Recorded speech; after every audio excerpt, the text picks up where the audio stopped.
और जहां अभी भी पूरी दुनिया पैंडेमिक के सदमे से बाहर आ रही है, वहीं कहीं राकेश झुनझुनवाला बस कुछ ही मिनटों में 900 करोड़ रुपए कमा रहे हैं। लेकिन आखिर कैसे?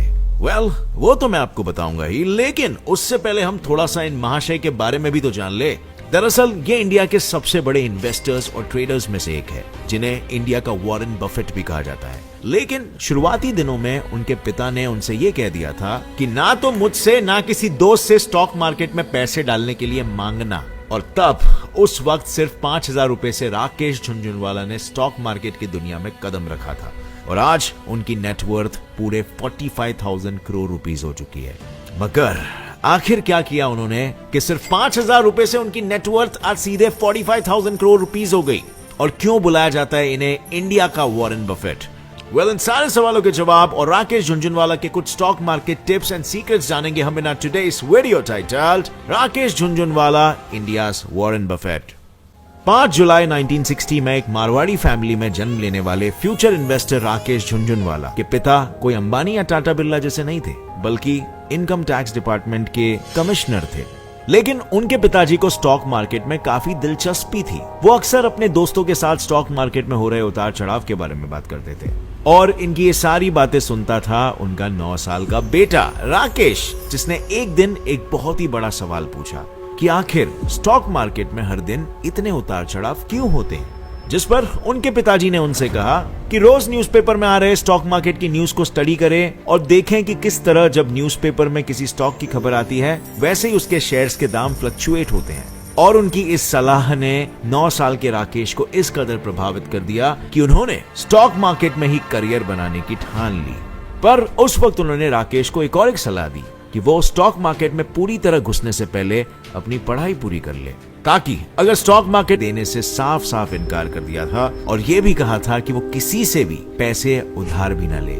तो ऐसे में राकेश गए अपने बड़े भैया के पास, जो कि खुद एक चार्टर्ड अकाउंटेंट थे, और उन्हीं के क्लाइंट्स को स्टॉक मार्केट के बारे में बता के राकेश ने उनमें से एक क्लाइंट से 2,50,000 रुपए लिए और एक से 5 लाख लिए और उन्हें कहा कि वो उनको दुगुना रिटर्न देंगे। और फिर उन्हीं पैसों से राकेश ने टाटा टी के 5,000 शेयर्स ₹43 में खरीदे, जिनकी कीमत सिर्फ 3 महीनों में 143 रुपीस पर शेयर हो गई, जिसके कारण राकेश को पूरा तिगुना प्रॉफिट हुआ। यहीं से राकेश झुनझुनवाला ने अपने ट्रेडर बनने का सफर शुरू किया, बिना किसी गॉडफादर के और बिना किसी टेक्नोलॉजी के। लेकिन आपके ट्रेडिंग के सफर की शुरुआत को आसान बनाने के लिए आज मैं आपको खास रेकमेंड करूंगा अपस्टॉक्स, जो स्टॉक मार्केट को सीधा आपके फोन के कंफर्ट में लाया है। और इसी से आप घर बैठे हर महीने 50,000 तक कमा सकते हो। कैसे? बस चंद मिनटों में इस पर रजिस्टर करके एक ऑथराइज्ड पर्सन बन जाओ और अपने सर्कल में लोगों को रेफर करो। हर सक्सेसफुल रेफरल पर आपको मिलेगा 500 रुपीस। और बस इमेजिन करो, अगर आपने बस 10 लोगों को रेफर किया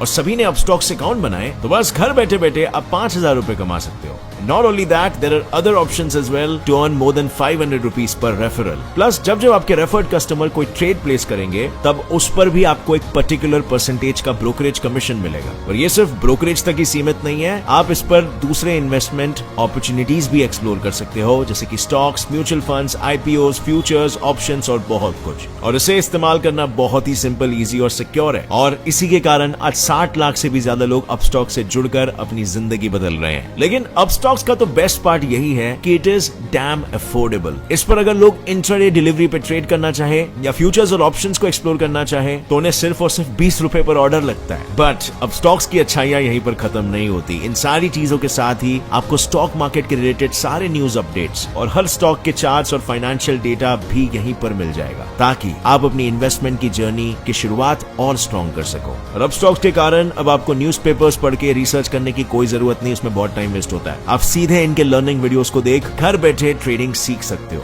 इन शॉर्ट, अपस्टॉक्स नए ट्रेडर्स के लिए एब्सोल्युटली बेस्ट है, जो बेसिक्स से शुरुआत करना चाहते हैं, क्योंकि अपस्टॉक्स है तो इजी है। स्टार्ट करके देखो, क्या पता आप भी बन जाओगे इंडिया के अगले Warren Buffett. Link is in the description. वैसे वॉरेन बफेट से याद आया कि राकेश झुनझुनवाला को इंडिया का वॉरेन बफेट इसीलिए कहा जाता है कि दोनों को ही बड़ी कम उम्र में स्टॉक मार्केट में दिलचस्पी आ चुकी थी और दोनों ने बिना किसी मदद के आज इतना बड़ा नाम कमाया है। पर नाम बनाने का ये सफर इतना आसान नहीं था। टाटा टी के शेयर्स बेचने के बाद झुनझुनवाला को अच्छा खासा प्रॉफिट तो हुआ, लेकिन शुरुआती कुछ साल उनके लिए काफी डिफिकल्ट थे। लेकिन फिर उन्होंने अपने लाइफ की एक बहुत ही इंपॉर्टेंट फिलॉसफी का इस्तेमाल किया। नाम बनते हैं रिस्क से। वैसे ये असल में तो माउंटेन ड्यू की टैगलाइन है, लेकिन झुनझुनवाला की फिलॉसफी भी कुछ ऐसी ही थी, क्योंकि उन्होंने अपने करियर में कुछ ऐसे बड़े बड़े रिस्क लिए थे जिनके कारण ही तो आज उनका इतना बड़ा नाम है। इंडिया के रिचेस्ट लोगों की लिस्ट में 61st पोजीशन पे आते हैं वो। और इन बड़े रिस्क में से सबसे पहला था 1986 सेसा गोवा स्टॉक्स। सेसा गोवा, जिसे आज वेदांता लिमिटेड के नाम से जाना जाता है, 1986 में वो काफी घाटे में चल रही थी, क्योंकि आयरन ओर इंडस्ट्री के प्राइसेस काफी लो हो चुके थे, जिस वजह से सेसा गोवा के स्टॉक्स का दाम भी काफी गिर चुका था। और उस वक्त जहां सब अपने पैसे इनके स्टॉक से निकाल रहे थे, वहीं राकेश झुनझुनवाला ने 25 से 26 रुपीस के 4 लाख स्टॉक्स खरीदे। और इन स्टॉक्स की कीमत बस कुछ लाख रुपए नहीं, बल्कि पूरे 1 करोड़ रुपए थी, जो उस वक्त राकेश झुनझुनवाला की ऑलमोस्ट पूरी जमा पूंजी थी। जिसका मतलब था कि अगर सेसा गोवा डूबता तो वो झुनझुनवाला को साथ ले डूबता। तो फिर उन्होंने इतना बड़ा रिस्क आखिर क्यों लिया?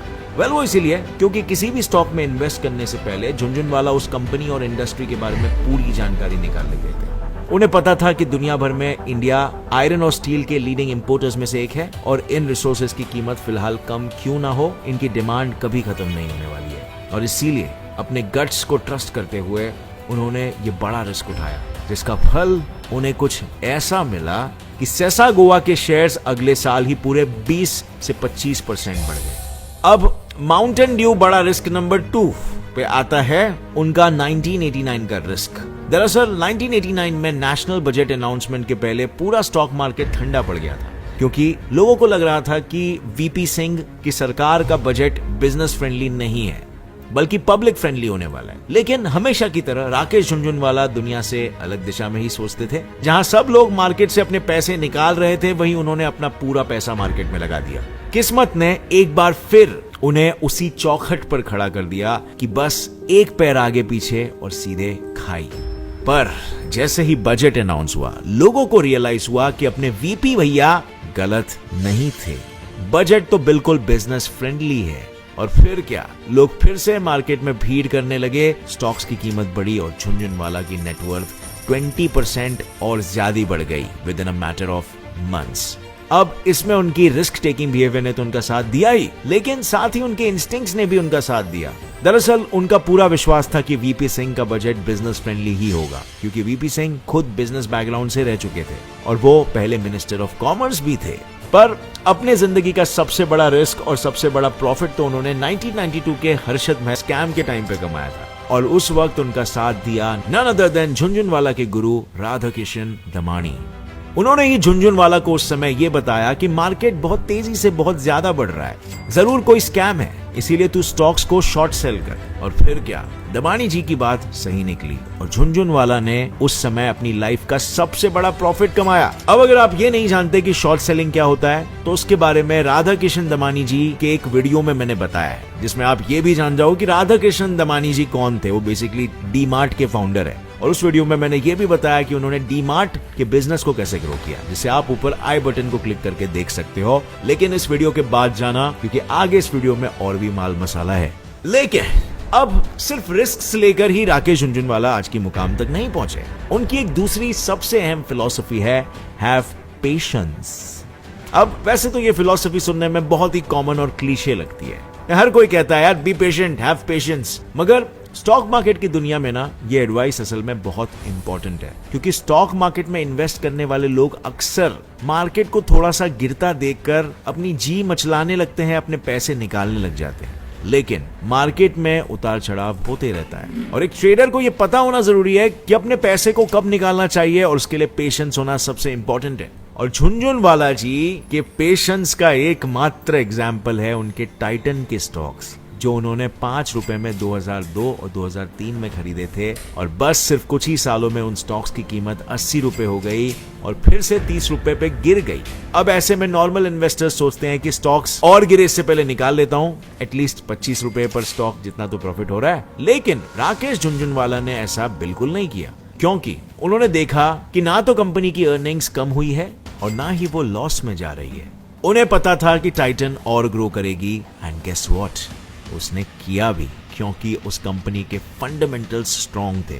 और इसे स्टॉक मार्केट में फंडामेंटल एनालिसिस कहते हैं कि वो कंपनी बेसिकली कैसा परफॉर्म कर रही है, क्योंकि मार्केट में उसकी डिमांड एंड सप्लाई के बेसिस पर उसके शेयर्स की उसका रेट डिसाइड होगा, बट उसकी इनहेरेंट भी तो एक वैल्यू होती है ना, जो कि उस कंपनी के ग्रोथ पे डिपेंड करती है। और जो स्टॉक झुनझुनवाला ने 2002 में 5 रुपए का खरीदा था, आज उस स्टॉक की कीमत पूरे 1182 रुपए हो चुकी है, जिसके कारण सिर्फ मिनटों में झुनझुनवाला ने 900 करोड़ रुपए कमा लिए। अगर मेरा दाव सही रहा ना तो क्या पता अगला बिग बुल मैं बन जाऊं। अब फाइनली झुनझुनवाला जी ने दी हुई आखिरी टिप जो मैं आपको देना चाहता हूं, वो है don't take tips. I know कंफ्यूजिया गए होगे, लेकिन पहले मेरी पूरी बात तो सुन लो भाई लोग। सीन कुछ ऐसा है ना कि राकेश जी कहते हैं कि कभी भी स्टॉक मार्केट में इन्वेस्ट किसी से सुन के नहीं, बल्कि मार्केट को खुद एनालाइज करके करो। और अगर आप एनालाइज नहीं कर पाते हो तो किसी म्यूचुअल फंड्स में इन्वेस्ट करो, या फिर अगर आप किसी फेमस इन्वेस्टर को अपना गुरु मानते हो तो पहले देखो कि उन्होंने किस स्टॉक में इन्वेस्ट किया है और क्यों किया है, और तब अगर एनालिसिस के बाद आपको स्टॉक अच्छा लगे तो बेशक इन्वेस्ट करो। लेकिन झुनझुनवाला जी के हिसाब से 99% सारे न्यूज फॉल्स होते हैं, फेक हाइप क्रिएट किया जाता है कि किस ट्रेडर ने कौन से स्टॉक्स में इन्वेस्ट किया, so on and so fourth. मतलब दमानी जी ने क्या लिया, मैंने क्या लिया, हमने पहले 99% तो सब फॉल्स है। इसीलिए कहीं भी कुछ भी इन्वेस्ट करने से पहले अपने सोर्सेज जांच ले, परख ले और सावधान रहे। मगर राकेश झुनझुनवाला ने आपको सिर्फ ट्रेडिंग तक ही सीमित नहीं रखा, बल्कि उन्होंने 2003 में अपनी खुद की एसेट मैनेजमेंट फर्म खोली जिसका नाम था रेयर एंटरप्राइजेस, जिसका नाम राकेश ने खुद के और अपने बीवी रेखा के इनिशियल्स को मिलाकर रखा, जिसके थ्रू वो ना सिर्फ अपने स्टॉक्स को मैनेज करते हैं बल्कि वो education, biotechnology, digital entertainment, health care और हॉस्पिटैलिटी सेक्टर्स में ऑपरेट करने वाले कंपनीज में भी इन्वेस्ट करते हैं। और इसी के थ्रू उन्होंने बॉलीवुड में भी अपना हाथ आजमाते हुए कई फिल्में बनाई है, जैसे कि इंग्लिश विंग्लिश, शमिताब और की एंड का। इन सब के अलावा वो अभी अपनी एयरलाइंस अकाशा एयरलाइंस भी चालू कर रहे हैं, जिसके सीईओ जेट एयरवेज के एक्स सीईओ विनय दुबे हैं। पर ये सब सुन के मुझे माउंटेन ड्यू की टैगलाइन तो एकदम सही ही लगी कि नाम बनते हैं रिस्क से, क्योंकि अगर राकेश झुनझुनवाला ने अपनी लाइफ में इतने बड़े बड़े रिस्क नहीं लिए होते तो शायद आज वो इंडिया के सबसे अमीर आदमियों में से एक नहीं होते। लेकिन उनके जैसा सक्सेसफुल होने के लिए जरूरी नहीं कि तुम भी उतने ही बड़े बड़े रिस्क लो और सब कुछ लुटा दो। रिस्क लो मगर छोटे पैमाने पर, मगर शुरुआत तो करो, जो आप कर सकते हो अपस्टॉक्स ऐप के थ्रू, और उसकी लिंक डिस्क्रिप्शन बॉक्स में नीचे दिए गई है। और डिस्क्रिप्शन खोल ही रहे हो तो नीचे कमेंट करके ये भी बता दो कि राकेश जी की स्टोरी का सबसे इंस्पिरेशनल पार्ट आपको क्या लगा। साथ ही अगर इस वीडियो में से कुछ भी नया सीखने मिला भाई लोग तो एक लाइक जरूर ठोकना। Get set fly fact channel को भी सब्सक्राइब कर लो, क्योंकि ऐसे ही नॉलेजेबल और इन्फॉर्मेटिव वीडियोस आपको यहीं